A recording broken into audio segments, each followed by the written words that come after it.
इसका recording studio Ekangar सराय।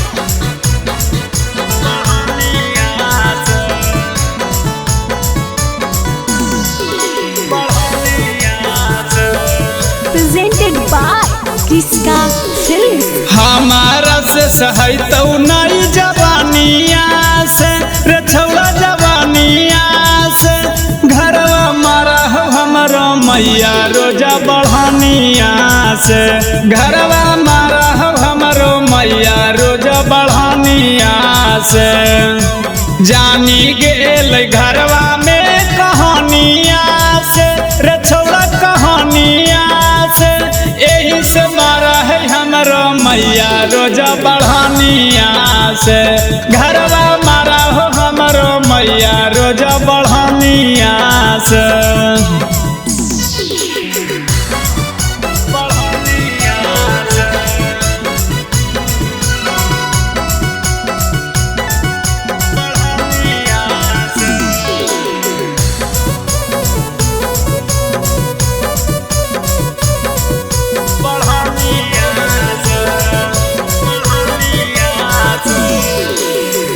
करी के बहाना बहू जैतीपुर बाजार रे पहिले से पहुँचल रहिया भटवा के पार रे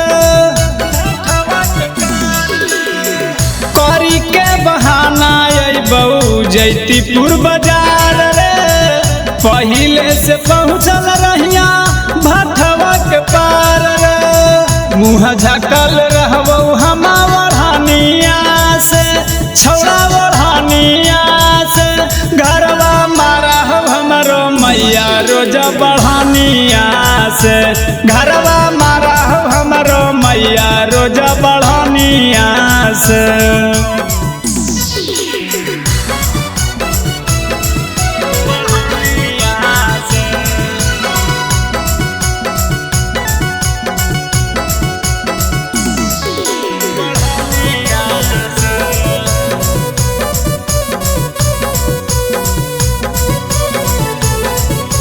इसका रिकॉर्डिंग स्टूडियो एकंगर सराय। जब मिल जैबै छौड़ा दोनों एक साथ रे तोहरा के लेबै छौड़ा कोरावा में साथ रे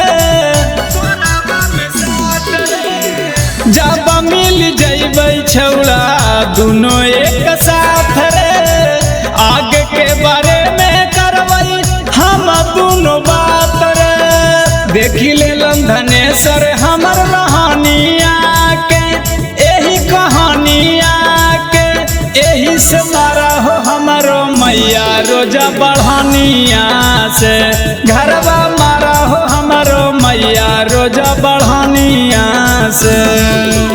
इसका रिकॉर्डिंग स्टूडियो एकंगर सराय।